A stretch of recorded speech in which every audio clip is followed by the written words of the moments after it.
Assalamualaikum warahmatullahi wabarakatuh. Saya Safitri Ramadanti NIM 39 dari kelas PBSI 3A akan membahas materi dalam pragmatik, diantaranya teori relevansi, pragmatik dan pikiran, bentuk-bentuk pragmatik, serta deiksis dalam pragmatik. Yang pertama, teori relevansi. Teori relevansi adalah salah satu kajian pragmatik yang daya terapannya tidak dapat pada komunikasi, tetapi juga pada bidang kognisi. Perwujudan karakteristik ekonomisnya adalah konsekuensi langsung asal-usul kognitif, dan kapasitasnya baik dalam membentuk ujaran-ujaran yang disumbangkan oleh penutur terhadap komunikasi maupun dalam mempengaruhi bagaimana pendengar ujaran-ujaran tersebut mulai memprosesnya. Teori relevansi ini merupakan kajian pragmatik yang menuntut adanya keserasian antara ucapan yang disampaikan penutur dengan respon dari lawan tutur, atau adanya keserasian antara pertanyaan dan jawaban dalam sebuah komunikasi. Contohnya, percakapan antara Dika dan Tony. Dika berkata, "Bisakah kau datang ke rumahku nanti sore?" Kemudian Tony menjawab, "Aku tidak bisa. Aku akan pergi ke rumah nenekku nanti sore." Percakapan tersebut sudah menunjukkan adanya keserasian antara pertanyaan dan jawaban dari Dika. Hal ini sudah menunjukkan adanya relevansi. Kemudian, dalam teori relevansi terdapat dua materi bahasan lagi, yaitu positifme dan reduksionisme. Positifme menurut Putnam adalah pernyataan-pernyataan yang dibuktikan kebenarannya berdasarkan kriteria, dapat diterima secara rasional, dan pernyataan yang tidak dapat dibuktikan kebenarannya berdasarkan kriteria tidak dapat diterima secara rasional. Dalam hal ini terdapat konsepsi wacana rasional yang bermakna. Secara ilmiah, gagasan-gagasan makna dan rasionalitas sedang direduksi. Kemudian, yang kedua, reduksionisme ilmiah dalam teori relevansi. Reduksionisme ilmiah dalam teori relevansi adalah sebuah asumsi bagian-bagian kecil dari dunia yang dapat diketahui seseorang dengan cara menyederhanakannya. Bagian-bagian yang dimaksud adalah bahasa. Terdapat 3 ciri yang dapat teori reduksionisme ini. Di antaranya, kaidah-kaidah eliminasi entry logika konsep-konsep, peran deduksi dalam memahami ujaran, dan konsep fungsional konfirmasi. Dalam reduksionisme ilmiah, teori relevansi ini dibagi menjadi 3 bagian. Yang pertama, kaidah-kaidah eliminasi, yang berfungsi membuang konsep dari sebuah asumsi dan menggantikannya dengan seperangkat sifat-sifat logika yang tetap.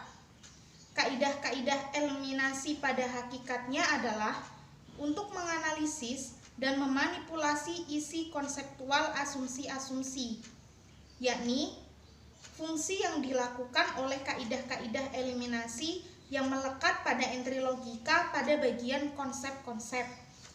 Selanjutnya, yang kedua adalah deduksi dan pemahaman.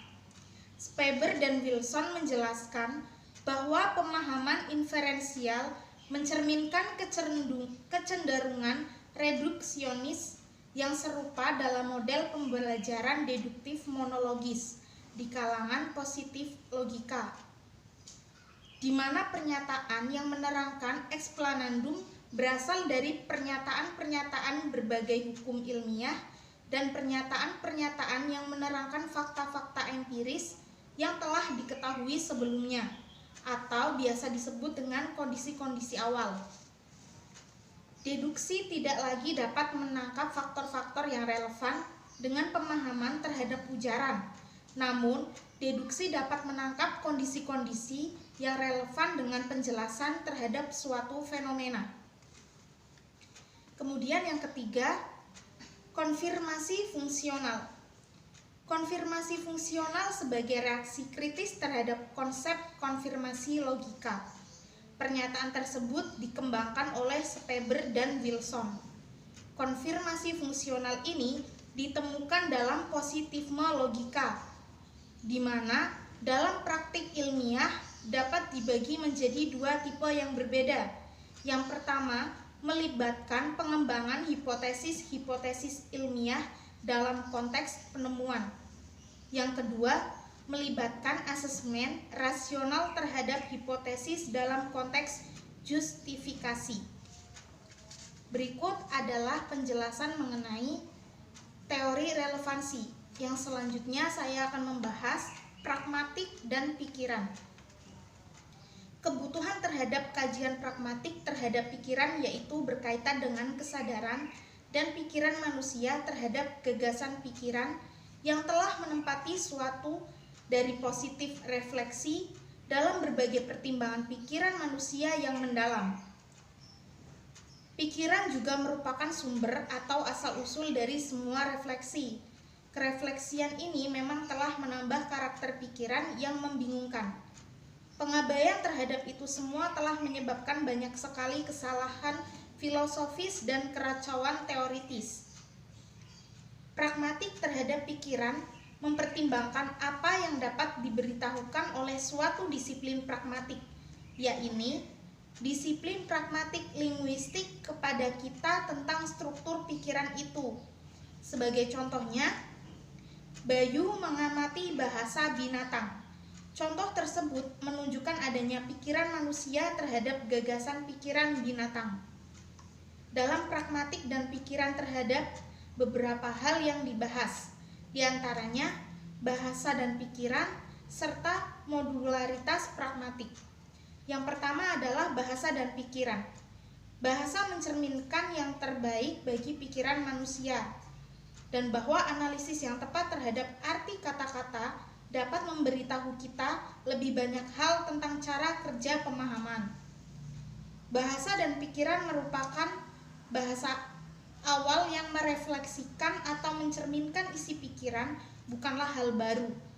Sejak abad ke-17, peran filsuf telah menganggap bahwa bahasa dapat digunakan untuk memahami berbagai pekerjaan pikiran, khususnya kapasitas untuk memperoleh, menyimpan, dan menanamkan pengetahuan. Bahasa juga disebut dengan tuturan. Kegunaan umum tuturan adalah untuk mentransfer wacana mental kita ke dalam wacana verbal, atau rangkaian pikiran-pikiran kita ke dalam rangkaian kata-kata. Yang selanjutnya, saya akan memberi contoh keterkaitan antara bahasa dan pikiran. Contoh yang pertama adalah Siska berbincang dengan Andi. Dari contoh tersebut menunjukkan bahwa bahasa digunakan untuk menuangkan pikiran seseorang untuk memberitahu lebih banyak hal dan cara kerja pemahaman seseorang terhadap bahasa itu sendiri. Yang kedua adalah modularitas pragmatik. Speber dan Wilson berasumsi bahwa modularitas adalah sistem linguistik yang berasal dari ketergantungan sistem pada tata bahasa atau kode. Speber dan Wilson menganggap bahwa pragmatik merupakan sebuah modul setaraf dengan pernyataan pragmatik yang mengandung kode. Ada hubungan yang diperlukan antara modularitas sistem linguistik dan menggabungkan sistem tata bahasa atau kode. Dengan demikian, pernyataan bahwa pragmatik merupakan modul pada hakikatnya sama dengan pernyataan bahwa ada kode dalam pragmatik. Speber dan Wilson berpendapat bahwa ada 4 tipe kasus yang menunjukkan bahwa kode tidak diperlukan atau tidak memadai untuk menginterpretasikan ujaran. Yang ketiga, saya akan menjelaskan bentuk-bentuk pragmatik. Bentuk-bentuk pragmatik yang pertama adalah tindak tutur. Tindak tutur dalam pragmatik bersifat psikologis, yang menyangkut mental, pikiran, dan perilaku dari si penutur. Dalam tindak tutur, si penutur harus mempunyai kemampuan yang baik dalam menyampaikan bahasa pada situasi tertentu. Si penutur harus mampu menggunakan bahasa yang baik dan dapat dimengerti oleh pendengar dalam menyampaikan topik pembicaraan. Bentuk pragmatik yang kedua adalah implikatur. Implikatur adalah sebuah kalimat yang terkandung dalam ujaran, tetapi kurang atau tidaknya dinyatakan secara langsung. Biasanya pesan yang ada pada implikatur tersampaikan secara tersirat, tidak dijelaskan langsung pada ujaran yang terbentuk. Bentuk-bentuk pragmatik berdasarkan implikatur ini dibagi menjadi dua. Yang pertama adalah implikatur konvensional dan implikatur non-konvensional. Implikatur konvensional adalah makna suatu ujaran yang secara konvensional atau secara umum diterima oleh masyarakat. Dan implikatur non-konvensional adalah ujaran yang menyiratkan sesuatu yang berbeda dengan sebenarnya. Kemudian bentuk-bentuk pragmatik yang ketiga adalah praanggapan. Praanggapan dalam pragmatik adalah asumsi-asumsi atau inferensi-inferensi yang tersirat dalam ungkapan-ungkapan linguistik tertentu. Maksudnya, praanggapan adalah sebuah dugaan yang diterima sebagai dasar landasan berpikir karena dianggap benar dan diambil kesimpulan dari sebuah ungkapan. Yang selanjutnya adalah lokusi, ilokusi, dan perlokusi. Lokusi adalah tindak tutur yang menyatakan sesuatu. Menurut saya, maksud dari lokusi ini adalah tindak tutur yang menyampaikan sebuah pernyataan dan pertanyaan itu diambil dari sebuah kenyataan atau fakta yang sedang terjadi. Kemudian, ilokusi adalah tindak tutur yang selain berfungsi untuk mengatakan atau menginformasikan sesuatu, juga dipergunakan untuk melakukan sesuatu. Dari pengertian tersebut dapat saya simpulkan bahwa yang dimaksud tindak tutur ilokusi adalah tindak tutur yang berfungsi menyampaikan informasi dan terdapat suatu tindakan. Yang ketiga adalah perlokusi. Adalah tindak tutur yang pengutaraannya dimaksudkan untuk mempengaruhi lawan tuturnya. Tindak tutur perlokusi ini adalah tindak tutur yang berupa pernyataan yang kalimatnya dapat mempengaruhi lawan tuturnya. Mempengaruhi yang dimaksud adalah lawan tutur dapat merasakan atau membayangkan apa yang dimaksud dari si penutur. Bentuk-bentuk pragmatik berdasarkan prinsip kerjasama.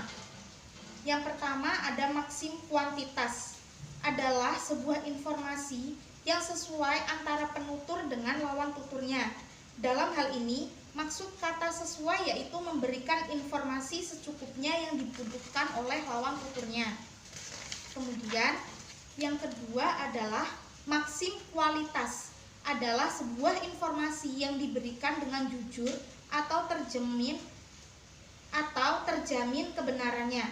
Penutur dituntut untuk tidak memberikan sebuah informasi yang salah.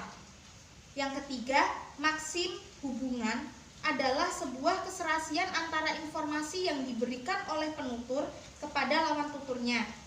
Yang terakhir, maksim cara adalah suatu tindakan yang menunjukkan adanya penggunaan cara-cara berkomunikasi yang baik dan benar antara penutur dengan lawan tuturnya. Yang terakhir, bentuk pragmatik berdasarkan prinsip kesopanan. Dalam prinsip kesopanan, yang pertama adalah maksim kebijaksanaan. Adalah sebuah tindakan yang diungkapkan dengan kata-kata yang menunjukkan adanya keuntungan bagi lawan tutur dan tidak adanya kerugian dari komunikasi yang dilakukan. Yang kedua, maksim kemurahan adalah sebuah tindakan yang berupa kata-kata yang dilakukan oleh penutur untuk memberikan ungkapan-ungkapan yang baik kepada lawan tuturnya. Yang ketiga, maksim kecocokan adalah sebuah tindakan yang dilakukan oleh penutur kepada lawan tuturnya agar lawan tuturnya merasa bahwa si penutur sependapat dengan apa yang diungkapkan oleh lawan tutur. Walaupun situasi yang sesungguhnya, penutur tidak cocok dengan apa yang disampaikan oleh lawan tuturnya. Kemudian pembahasan yang terakhir saya akan membahas deiksis dalam pragmatik. Deiksis dalam pragmatik dibedakan menjadi 3 macam, yaitu deiksis personal, deiksis ruang, dan deiksis waktu. Deiksis personal adalah satu jenis deiksis di mana dalam deiksis personal ini terdapat kata ganti yang menyebabkan seseorang atau orang sebagai pelakunya.